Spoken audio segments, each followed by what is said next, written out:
Can you give a win to a movie for creating a new font that's become so recognizable that just the mere sight of it gives you goosebumps? No. Wind Counter seems to disagree. The world is changed. How about Elven Whispering in translation by Cate Blanchett's buttery voice that makes your heart start racing?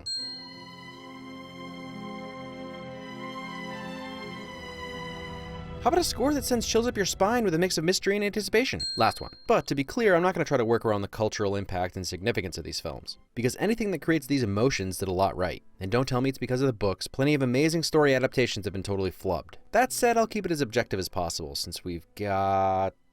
let's see... yeah, 2 hours, 57 minutes, and 22 seconds left to go. 9 rings were gifted to the race of men who, above all else, desire power. Has anyone ever considered that since Galadriel is telling us this story, maybe she's a little biased against the humans? I mean, she claims herself to be the fairest. All I'm saying is that mirrors are usually involved in such assertions. Mostly joking here. For as long as this movie is, a quick 2-minute origin voiceover intros most of the main players, and it's the beginning of a solid motif in these films spoken best by John Hammond, the spared no expense clause. The detail in everything, including maps, is so on point. To this day, it makes most fantasy epics look like low-budget student films.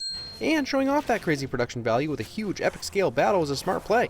The fearlessness on Elrond's face in this opening battle with arrows whizzing past his face, literally moving his hair. In addition to Elrond earning badass good guy status, it immediately sets the elves apart with their efficacy and skill level in a short scene. And then Sauron gets his own intimidating intro, showing off his power and the power of the ring when he's wielding it, which was a great way of representing him since he's barely seen as more than an eye throughout most of the movie. This is one of those easy to criticize moments that's actually a great characterization for Sauron. Dude is cocky. He just basically won the battle by himself and then got caught off guard by someone lashing out with a broken sword and actually connecting. I'll never forget the way my seat shook and my ears vibrated from the bassy boom of the Sauron death shockwave. The cut from Deagle grabbing the ring to Gollum opening his hand with it years later. Something that's probably not noticed by most until after you've seen the full scene in The Return of the King, but subtle show of how the ring poisons its owner. Design of Gollum is on point and even improves going forward, so that's something to look forward to. When hobbits will shape the fortunes of all. One more win for the score in the prologue that's been eerie and foreboding that just by the mention of hobbits resolves on an upbeat note. A wizard is never late, nor is he early. He arrives precisely when he means to. Fanghorn Forest fake-out shadowing. Tell me everything. But eager and curious for a hobbit. Most unnatural. Ring Bearer Willingness shadowing. The long-expected battle. A wizard referencing a chapter title from a book he was created in. Who'd have thought? Before you came along, we Bagginses were very well thought of. Never had any adventures or did anything unexpected. You trying to tell me you never seen a hobbit ride a barrel down a river? If you're referring to the incident with the dragon. It's pronounced Benedict Cumberbatch. Tricky, I know. Making children happy. Solidarity. You haven't aged there. I mean, says the 2,000-year-old dude. Makes sense why I wouldn't have questioned it too much. You'll think I'm weird, but it was at this moment where I decided I needed to have long hair. And so I did. Me copying his beautiful beard didn't come for another decade. Yep, that's right. I'm showing you another picture of my beard even though it's been 2 years since I shortened it because I miss it. Also, Gandalf's Stormtrooper headbang moment was just as classically unscripted. The simple fact that Bag End is real. Everything in it is real and built to multiple scales. It's spelled Benedict Cumberbatch. Tricky, I know. But even in the first 15 minutes of this film, Jackson was teasing his future trilogy. Stretched like butter scraped over too much bread. One of the best metaphors ever. The finest weed in the South Valley. Yeah, finest. And cutest hobbit ever. Ian McKellen is always a win. Weird choice for it, right? That sincere, goofy chuckle, though, it gets me every time. Dragon? Nonsense, there's been a dragon in these parts for 1,000 years. Again, it's Benedict Cumberbatch. 11 years. 11. I don't use that nearly enough. I don't know half of you half as well as I should like, and I like less than half of you half as well as you deserve. That feeling when someone drops a diss track on you, but you're too dumb to get it. Quality long take that pulls you into their relationship that then makes this so surprising. I don't feel like parting with it. It's mine. I found it. It came to me. My precious. Solid Andy Serkis impression from Ian Holm. Wilbur Baggins! Do not take me for some conjurer of cheap tricks. One of my favorite Gandalf moments. For a split second, he shows his power and control over darkness as the wood around him creaks from the stress, just to simply let Bilbo know that if he wanted to rob him, it would take zero effort. But more importantly, he just wanted to snap him out of it so he could see it's just him. Bilbo. The ring is still in your pocket. Okay, so right from the beginning, Galadriel talks about the One Ring as if it has a mind of its own. But something happened then the ring did not intend. And then we learn it's prolonged Bilbo's life just like it did Gollum's, and then very prominently affected his personality and the lighting in the room when he thought he'd lose it. Even now, as his rational mind knows he needs to let it go, the ring persists one last time to get him out the door with it. The ominous score nailing it home as it seems physically daunting for Bilbo to let it out of his grasp, knowing he can only turn his hand over, not actually relinquish his hold on it. And then, the way it sticks to the floor, as if the ring weighs 600 pounds. No bounce, no roll, just thud. So much going on all around an inanimate object that's been set up and given more of a backstory than some main characters in other franchises. And within seconds of being free of the ring, Bilbo is able to relax and breathe again. Oh, such a subtle way of showcasing the basic premise of this film. Frodo, without a second thought, picks up the One Ring that basically sent Gandalf into a stupor just by almost touching it. Bilbo's ring. I can hear someone giving this research scene guff because it seems like if this information is so important, how could anyone forget it? But I refer you to this. And for 2,500 years, the ring passed out of all knowledge. And Gandalf has spent most of those years filling up his head with other information. So even this isn't proof. No one is going to immediately assume that it's the One Ring, even if Gandalf knew Gollum previously had this particular ring. Add changing size to tempt current ring holder to the list of the ring's personality traits. So, filed under fun details I never noticed in the 347 times I've seen this film, Isildur's reflection in the ring. Hold out your hand, Frodo. It's quite cool. Well, 17 years is plenty of time to cool off. Oh, no? Well, who knows where these time jumps went? But he was destroyed. Sauron was destroyed. That was Mordor Black speech for Guess Again, sucker! I must see the head of my order. You'll know what to do. Yup, turncoat. But he wasn't wrong. In all seriousness, having the wisest man that we know of in this universe so far trusting in our protagonist so readily because he can't even trust himself immediately builds trust and makes us fall in love with Frodo. Hobbits really are amazing creatures. They can still surprise you. And then he just comes right out and says it. Nothing important. That is, I heard a good deal about a ring and a Dark Lord and something about the end of the world, but... Honesty. A journey beginning montage is the fastest way to show off the ridiculous beauty that is New Zealand, Middle-earth. It'll be the farthest away from home I've ever been. Oh, Sam. I don't have much to say about you in this film, but you'll get your moments going forward. Still, this is a huge defining moment for Sam. The poor kid who just wanted to stay home makes a choice right there to forego what he wants to do as Gandalf asked. Smoke rises from the mountain of doom. I've always loved this shot, but now as a slightly more informed movie viewer, I realized that Jackson created a fun combination of a J-cut, where the audio for the next visual overlaps the current visual, that only really works with, well, magic, as if Saruman is projecting his voice into Gandalf's head as he approaches. Seeking my counsel. For that is why you have come. Your love of the halfling's leaf has clearly slowed your mind. Yeah, you smoke that much fine weed and your mind is bound to slow. But these two master thespians on screen together? Slowly, Saruman reveals himself while also trying to convince Gandalf to flip sides. He starts by reminding him he's superior. And yet you did not have the wit to see it. Then talks as if he's in awe of Sauron rather than fearful. His gaze pierces cloud, shadow, earth, and flesh. And then shows how convenient using dark forces can be to gaining knowledge and power. Ha! Never noticed that, logically I guess you could say, the reason Saruman can make Gandalf spin in place like this is because he's using both staffs. One to hold his head in place, the other to move his legs. A shortcut! A shortcut to what? Mushrooms! Now the hobbits are referencing the books they were written in? First, Dolly Zoom, a very Hitchcock version with no subject. Second, the way the story lulls you into a sense of security with fun and no stakes. And then the mushrooms the week before! Yes, Pippin! My point is, he's clearly overreacted! And then swiftly pulls the rug out from underneath you. Even the insects and arachnids know to flee from the Nazgul. Sam to the rescue. And then, to nail home the danger, we cut to night, implying they've been playing Nazgul hide-and-seek all afternoon. Ha! Hobbit viewing window. I never noticed how RPG-ish this movie got from time to time. Traveling the country, having adventures from town to town. Wait, are RPGs based on this book? Remembering a simpler time when very few of us even knew what Peter Jackson looked like. It comes in paints? Few things here. I love the way the prancing pony is portrayed as this dark and scary place. Everyone is shot from a low angle. The men walking around look like giants, some of them literally walking on stilts. And it's all because we're seeing this human tavern from the Hobbit's perspective. The only one not stressed right out of their gourd is Pippin because, Well, he's Pippin. He's not always bright enough to know when he should be scared. He's over there. Frodo Baggins. Round here, he's known as Strider. Ooh, you don't know he's important yet, but his name, Strider, spoken over his face being illuminated only by his pipe ember. Still one of the coolest Steadicam, Snorricam, whatever you want to call it, where the camera is stuck to the ring as it goes onto Frodo's finger. And while luck or coincidence is an easy enough explanation, the ring is also sentient-ish, so it's not a huge surprise that it's going to do everything to be found. It was just calling his name a few seconds ago. I see. And that's terrifying. Sure, magic exists to a degree. I'm sure he's seen Gandalf do tricks, but pure, flaming evil that speaks his worst fears into his soul? Probably news to Frodo since... The ring passed out of all knowledge. Also, especially terrifying when you're actively trying to hide and all you did was make yourself more visible. Brutal. Another amazingly composed and framed shot of the swords entering one side of the frame and exiting the other. There were once men, great kings of men. They are the Nazgul, ring wraiths. By the way, I'm Strider, they call me Ranger, sometimes Elisar, but also my name is Aragorn.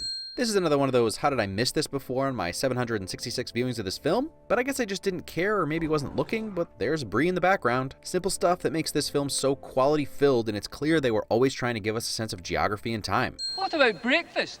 We've already had it. We've had one, yes. What about second breakfast? What about elevensies? Luncheon? Afternoon tea?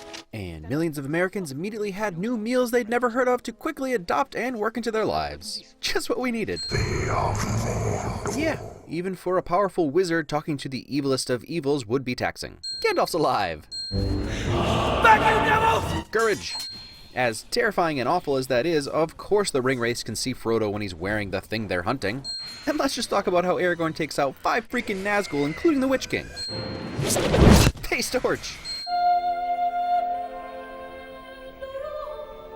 I'm honestly probably not talking about the score enough because it's one of the best ever composed. Howard Shore is a master. But this transition from the very industrial, threatening middle section of Knife in the Dark, another chapter title I might add, that turns into some hopeful operatic voices signaling Gandalf's imminent rescue. Hey, it's Bilbo's trolls. 3 monstrous trolls. Turn them all to stone. That I've, again, literally never noticed in the 913 viewings of this film. Glorfindel? Nah, JK. I'm not 100% sure, but I think that's Sonia Duncan, Liv's riding double, so good on her for getting in there. And a fun detail that might go unnoticed is that Frodo is seeing the real majesty of Arwen's elf self. But she's in all glowing white from his perspective. Ooh, little match cut transition of Arwen's horse turning into a black rider. If you want him, come and claim him. Badass, good girl. Yep.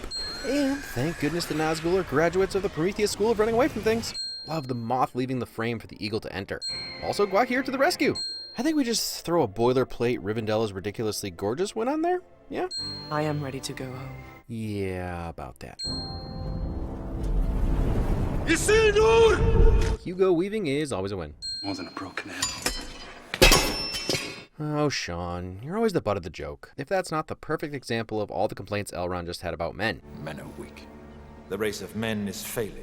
Too proud to admit a mistake and just pick up the sword. But then the one who could lead the race of men shows the sword its due honor. You said you'd bind yourself to me, forsaking the immortal life. I choose a mortal life. Generosity, that's some real love. He is Aragorn, son of Arathorn. You owe him your allegiance. Standing up for your human buddy, which if you subscribe to the Vulcan's long life effect on relationships with humans theory, is kind of like a pet dog to him. One does not simply walk into Mordor. Meme win. That should be a thing, right? You say a line that gets a meme to death? Yeah, that's a thing. I will take it! Courage, self-sacrifice, and just all around changing the conversation. Also, Gandalf's face showing both crushing disappointment and relief all in one look. Brit, where's Jermaine? I do not know the way. Also more honesty. You shall be the Fellowship of the Ring. Great, but wait, what about Tom Bombadil? Mithril, as light as a feather and as hard as dragon scale. Troll skewer shadowing. So uncalled for. Exactly the effect the director of Bad Taste was going for.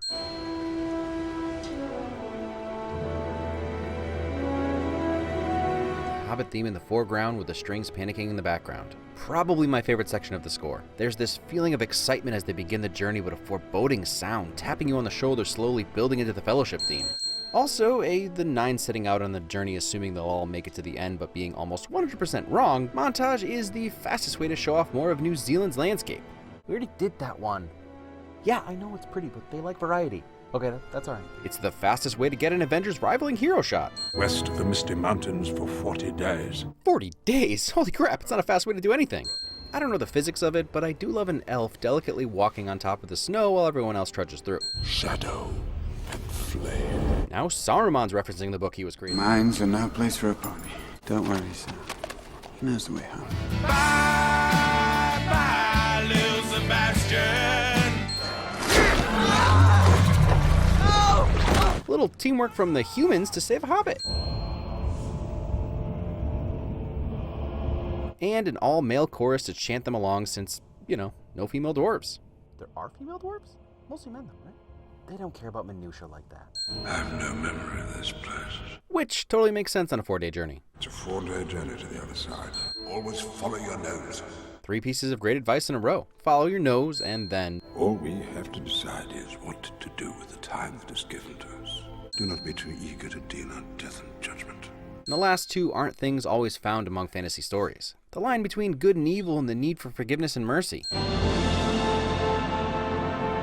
There's an eye-opener and no mistake. Man, oh man, the score, the epic scale of the hall. This is the stuff you can't even imagine them ever doing justice when you're reading the books. But, like with a lot of other things, they beyond nailed it. Fool of a took. I'm gonna get into quotable lines later, but I probably call my wife a fool of a toque once a month. Lovingly, of course. They have a cave troll.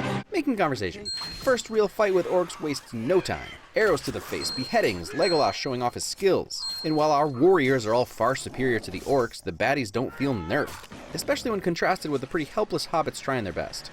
And for a movie with such an amazing score, they even play it musicless perfectly when it makes sense.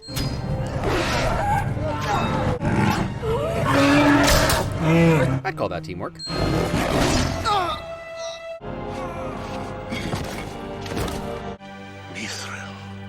So I'll talk about why I'm using very little extended edition material later, but this is a perfect example of why the theatrical edit was better in my opinion. Mithril. Bilbo had a set of mithril rings. We hear about Bilbo's mithril shirt when he gives it to Frodo, and then we don't think about it again until Frodo unbuttons his overshirt. Plenty of us remembered he had it, I'm sure, but this extended scene where Gandalf talks about the mine and comes right out and says Bilbo had a mithril shirt right before the battle would have removed all of the tension. More creepy imagery from the guy who directed The Frighteners.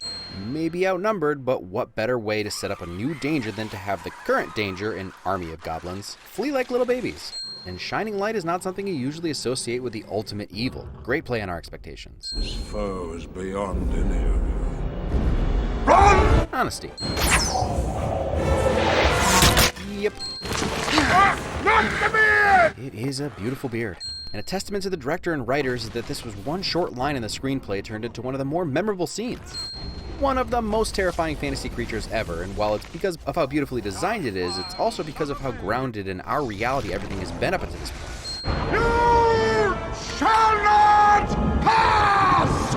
Snap! What a line! And I'd never really noticed before that Gandalf leads with, You cannot pass! as if he's telling him what he's allowed to do, like, here are the instructions to this particular bridge when concerning you, the Balrog. But then he finishes with, you shall not pass, which is telling him the outcome. I don't care what you can or can't do, don't care what the rules say, you ain't passing. That's what's up. So obviously there's danger just to go back out onto the bridge, but I can still hear the nitpickers in the back of my mind saying, but the Balrog was gone, just go grab him. Man, that bridge could collapse at any moment. Its shape looks like it was supporting its own weight, so you remove a section, it's gonna collapse at some point. Fly, you fools! Badass good guy. As good as Hans I know. Whether he knows he's going to fall down a pit fighting a fire demon and come out victorious or not, don't waste time and risk your lives trying to save me, get out of here. And while I do enjoy the theory that was about using the noble eagles, I'm pretty sure he was just reiterating something he said earlier. Also, what a crazy gut-punchy risk to drop easily my favorite character down a bottomless pit. And of course Pip is losing it since he probably feels responsible for Gandalf's death since he started the whole chain of events. Oh, that look. I don't know what it is about it, but it gets me every time. Peter Jackson claims he told Elijah to make his grief frightening. mission accomplished. All who look upon her fall under her spell. I mean, yeah, Kate Blanchett has that effect on most people. I have the eyes of a hawk and the ears of a fox. Let me finish. A blind hawk and a deaf fox. Martin Sokas, what can't you do?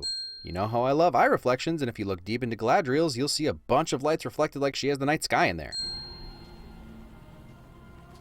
Love the continuity of the Lothlorien elves music that plays in the opening narration. It actually starts before we even see them on screen. For the mirror shows many things. But did it tell you that you were the fairest? Yeah, I'm not a morning person either. All shall love me and despair. Galadriel's allegiance is toyed with so well. From the time they enter the woods, she's just creeping everyone out. Yet Frodo knew he could trust her somehow. Also, just like grow antlers and, you know. Even the smallest person can change the course of the future. And there's your thesis for this movie.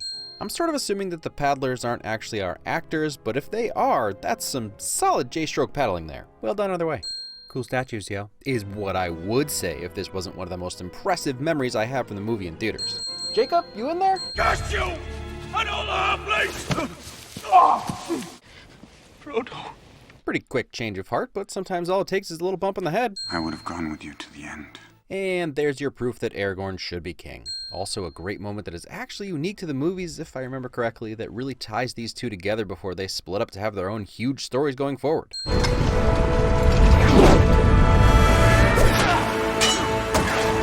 Another badass good guy. A little unorthodox usage of an arrow and a double kill. Run, Frodo. Go. Hey! Self-sacrifice. And this final battle of the movie gives everyone a chance to show off some skills, help each other out, and otherwise kick some Uruk-hai butt. Saving a new halfling buddies. Still one of my favorite long takes. You might be thinking, must be fake, you can't crane over that far. No one was really using drones for filming yet. But what they did was throw a camera on a cable and control it by remote. And it was at this point that anyone who'd seen at least 2 Sean Bean movies knew exactly what was coming, but it didn't make it hurt any less. Since I complimented the paddling technique, let's make fun of this fool for the worst, most ridiculous draw technique I've ever seen. Stupid alerts. You're not good enough for the book. Just kidding, he's awesome. And before you even get to be sad, Boromir badass good guys it up and keeps fighting. Arrow in chest and all.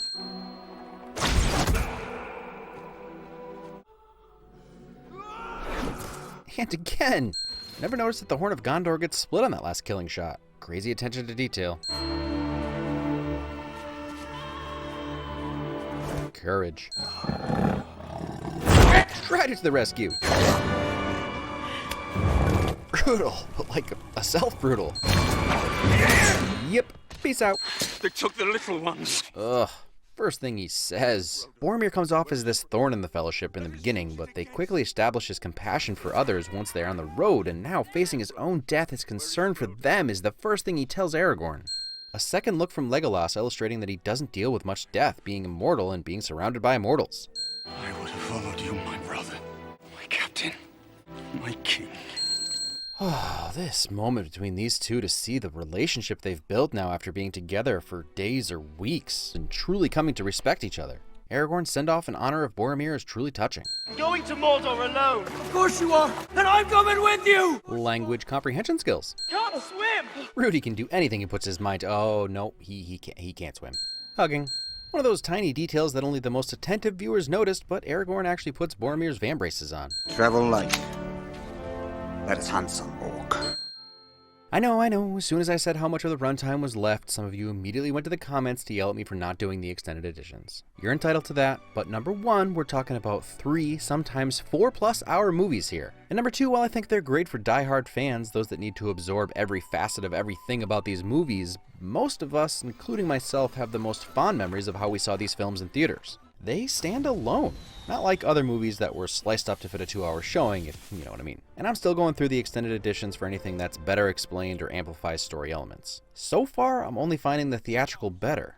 I know I'm going to disappoint some of you, but I'm going to stick to the theatrical versions as much as possible. Honestly, I prefer them. I will say, a commenter reminded me of this scene when they're leaving Rivendell that is really great. Mordor, Gandalf. Is it left or right? Left. Nothing in the theatrical cut quite exemplifies how unprepared Frodo actually is. Obviously, there's some awesome stuff in there, and I'll try to catch as much as I can. The other elephant in the room is that I did and am going to continue to steer clear of the books as much as possible because it's just too much to talk about. So for this trilogy, the books mostly don't matter. I haven't read them since middle school, and it just makes sense to talk about how the films succeeded since they are more dense than most books by themselves. My recollection and understanding is that while the same story beats are followed, for the most part, they're arguably different works of art with some very different characterizations. The only other thing I'll say about it is that Tolkien needed the advice that so many authors have taken: kill your darlings. Fortunately, Peter Jackson did it for him. Alright, so disclaimers out of the way. Man, I love this trilogy. But specifically this film. I'll be honest, I was dreading starting this series a little because, well, I've seen Fellowship quite a few times. I was burnt out on it. It was a movie that would be on in the background at parties I went to in high school. And while that does sound lame, if you weren't in high school when these movies came out, you really can't wrap your mind around the impact they had on people my age. I could recite entire sections at one time. While watching it, there is no line or scene that ever surprises me. So I'd forgotten how impactful and well told this story is. Within the first 5 minutes of writing and watching, I got excited again and started really thinking about the story and the rings and the characters and fell in love all over again. All that said, this is probably a weird category of win, but this movie has so many quotable lines, at least to me and my friends and family. Keep it secret, keep it secret. I ain't been dropping no eaves, sir, honest. A little late for trimming the verge, don't you think? Buckleberry Ferry. Brandywine Bridge. And they call it a mine. A mine! Fool of a took. All literally things I say at least on an annual basis. Very little contextual association necessary. Going to any location with any name? Buckleberry Ferry.